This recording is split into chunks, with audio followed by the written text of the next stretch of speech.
మురళీకృష్ణ గారు, ఇప్పుడు exit polls చెప్పినట్టుగానే దాదాపు అన్ని ప్రాంతాల్లో బీజేపీ లీడ్ లో కనిపిస్తోంది. ఏంటి అసలు ఈ ట్రెండ్స్ గురించి చెప్తారు? ఫస్ట్ మనకి ఇది బీజేపీ పాజిటివ్ ఓటింగ్ కన్నా కూడా ఆపు సంబంధించిన నెగిటివ్ ఓటింగ్ ప్రధాన పాత్ర పోషిస్తుంది. పేరుకి మనకి 3 పార్టీలు పోటీ పడుతున్నా కాంగ్రెస్ బీజేపీ ఆప్ మధ్య ప్రధాన పోటీ ఉంది. కానీ ఇక్కడ కాంగ్రెస్ అనేది చాలా కీలకం. మనకు హర్యానా ఎలక్షన్స్ తీసుకుంటే కాంగ్రెస్ ఎలాగైతే ఆప్తో పొత్తు లేకపోవడం వల్ల నష్టపోయిందో, ఇక్కడ ఆపు కూడా కాంగ్రెస్తో పొత్తు లేకపోవడం వల్ల నష్టపోయింది. ఈరోజు ఆపు ఓటింగ్ అంతా కూడా ఆపు ఓటింగ్ అంతా కూడా చీలిన ఓటు ఏదైతే ఉందో అది ఆపుకు సంబంధించింది. ఆ ఓటు చీలిక వల్లే ఈరోజు ముస్లిం సంబంధించిన కాన్స్టిట్యున్సీల్లో కానీ ఎస్సీ కాన్స్టిట్యున్సీల్లో కూడా బీజేపీకి సానుకూల ఫలితాలు వస్తున్నాయి.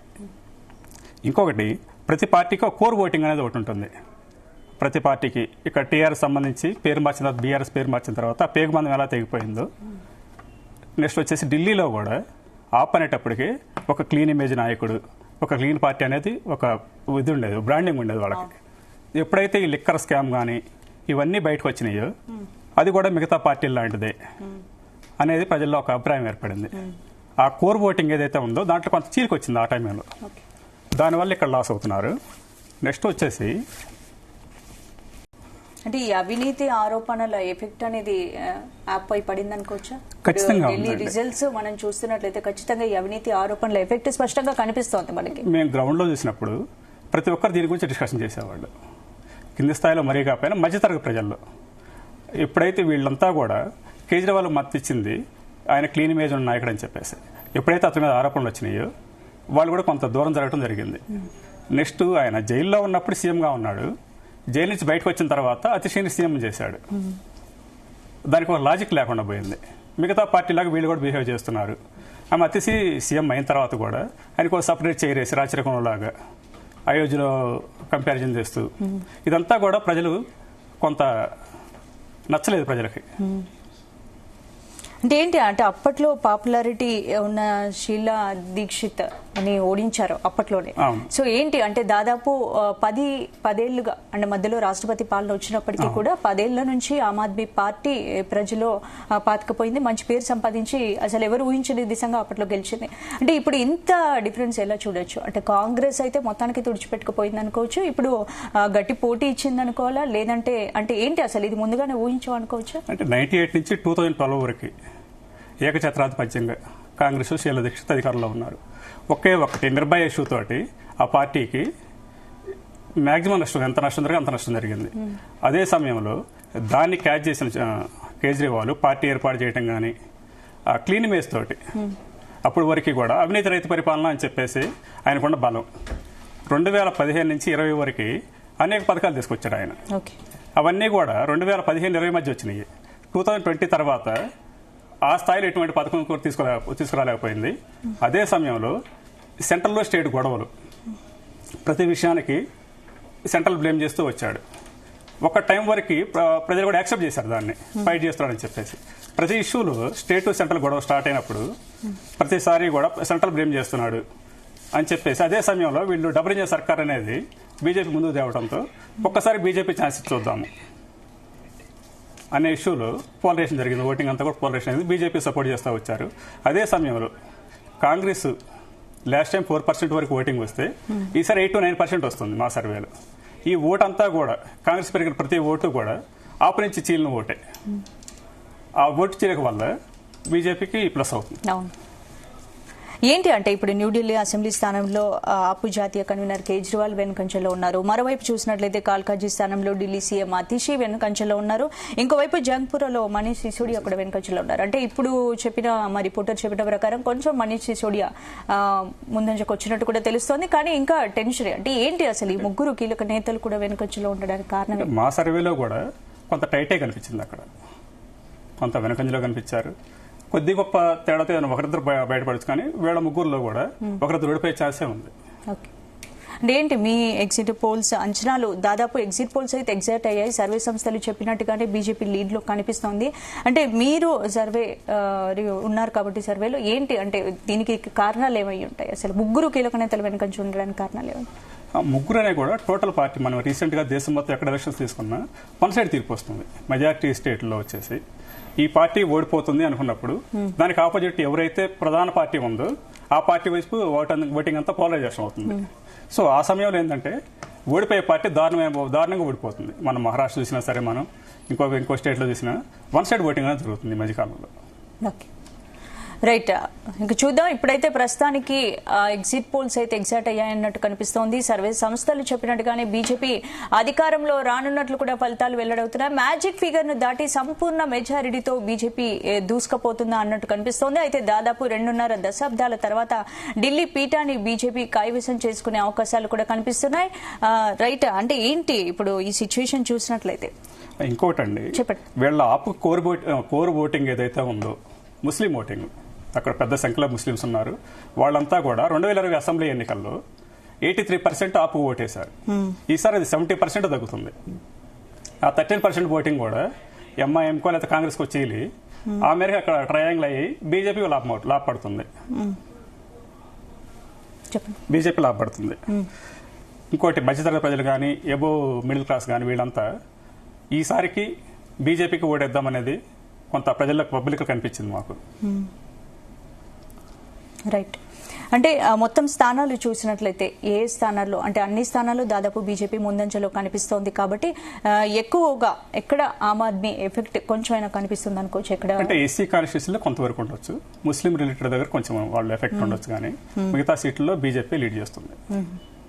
ఓకే, అంటే ఎగ్జిట్ పోల్స్ గురించి మీరు ఏం చెప్తారు? ఎగ్జిట్ పోల్స్ కూడా మా ఎగ్జిట్ పోల్స్ లో 51 to 60 సీట్స్ మధ్య వచ్చే ఛాన్స్ ఉందనుకుంటున్నాము. ఆల్మోస్ట్ అలాగే ఉంది. సారీ, బీజేపీకి వచ్చే 51 to 60 బీజేపీకి, 10 to 19 ఆపు రావచ్చు అనుకున్నాము. కాంగ్రెస్ కి 0 అనుకున్నాము. ఒక సీట్ ఏదో వాళ్ళు లీడ్ చేస్తున్నారు.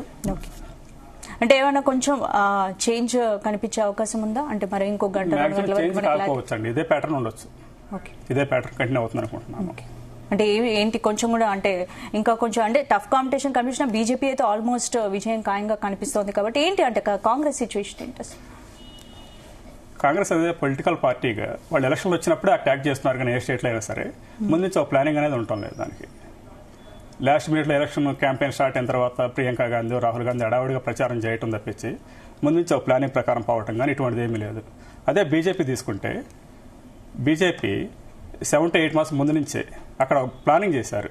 మొత్తం 13,000 పైన పోలింగ్ బూతులు ఉంటే 2020లో 8,000 పోలింగ్ బూతులకు సంబంధించి 18 లక్షల ఓట్లు ఎక్స్ట్రా వచ్చినాయి బీజేపీ కన్నా కూడా. అటువంటిది ఆ పోలింగ్ స్టేషన్ వాళ్ళు ఐడెంటిఫై చేశారు. అక్కడ గ్రౌండ్ లెవెల్లో మైనార్టీ మైక్రో లెవెల్లో వర్క్ చేయడం వల్ల బీజేపీకి సానుకూల ఫలితాలు వస్తున్నాయి.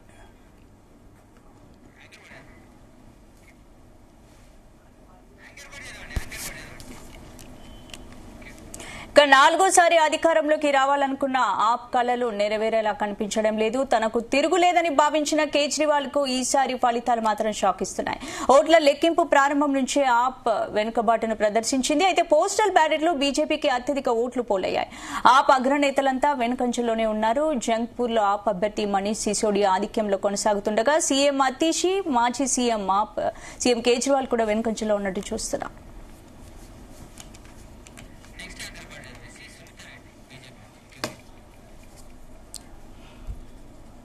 రైట్, ఇక మైనార్టీ ఓటర్లున్న నియోజకవర్గాల్లో మాత్రం మొదట ఆప్ సత్తా చాటినట్టు చూసాం. అయితే ఆ తర్వాత లెక్కింపులో క్రమంగా వెనుకబడిపోయింది. మైనార్టీ ఓటర్లు కూడా ఈసారి బీజేపీకి పట్టం కట్టినట్లు తెలుస్తోంది. అయితే తన జీవితంలో తొలిసారి బీజేపీకి ఓటేశానంటోంది ఓ ముస్లిం మత పెద్ద చెప్పడం అయితే సంచలనంగా మారింది.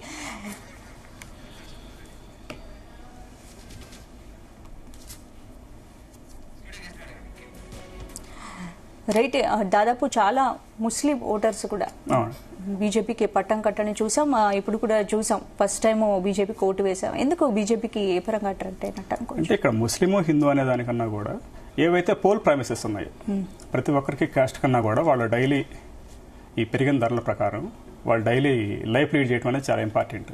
అక్కడ కూడా మనకి పెరిగి పథకాలు ఏదైతే అనౌన్స్ చేసిందో ఆప్, అది ఏది కూడా పంజాబ్లో కూడా సేమ్ స్కీమ్స్ అనౌన్స్ చేశారు. కానీ 3 years అవుతుంది అక్కడ ఎటువంటి ఒక్క స్కీమ్ కూడా వాళ్ళు అమలు చేయలేకపోయారు. అదే సమయంలో ఈయన 15 స్కీమ్లు అనౌన్స్ చేశారు ఆప్ వచ్చేసి మేనిఫెస్టోలో. దానికి చాలా బడ్జెట్ కావాలి, కానీ ఈరోజు ఢిల్లీ బడ్జెట్ 78,000 కోట్లు చేంజ్ ఉంది.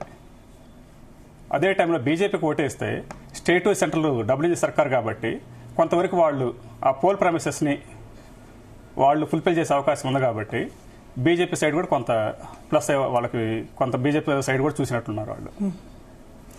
రైట్. అంటే ఏంటి ఇప్పుడు కాంగ్రెస్ సిచ్యువేషన్ ఏంటి అనుకోవచ్చు?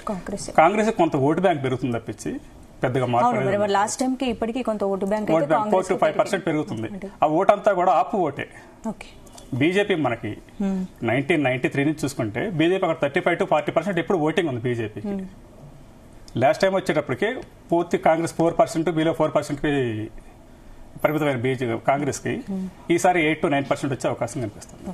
అంటే దాదాపు 1993 తర్వాత ఇన్నేళ్ల తర్వాత బీజేపీ ఇప్పుడు అధికారంలోకి వస్తున్నట్టు కూడా మనం చూస్తున్నాం. కాబట్టి అయితే మొదటి నుంచి ఢిల్లీ ఫలితాలు ఉదయం నుంచి చూస్తుంటే కూడా 50 సీట్లలో దాదాపు ఇప్పటి వరకు బీజేపీ జోరు కనిపిస్తోంది. మొత్తానికి 27 ఏళ్ల తర్వాత ఢిల్లీలో బీజేపీ ఆధిక్యం అయితే మనం చూస్తున్నాం. కాబట్టి ఎక్కడ కాంగ్రెస్ గాలి వీచినట్లయితే కనిపించట్లేదు. ఒక విధంగా ఇది కాంగ్రెస్ పార్టీకి గట్టి ఎదురు దెబ్బ అనుకోవచ్చు. ఎదురు దెబ్బ అనుకోవచ్చు. అదే కొంతవరకు మళ్ళీ ఆప్ ఎక్కడైతే ఆప్ లాస్ అయ్యకుంది కాంగ్రెస్ ప్లస్ అయ్యే అవకాశం కూడా ఉంది ఫ్యూచర్ లో. అలా కాంగ్రెస్ ఒక ఫేవరే కానీ ఇప్పటికిప్పుడు చూసుకుంటే మాత్రం కాంగ్రెస్ కి ఎటువంటి కొంత ఓటు పెరిగింది కానీ ఎటువంటి ఉపయోగం అయితే లేదు ఈ ఓట్ల వల్ల ఈ ఎలక్షన్ తోటి. రైట్.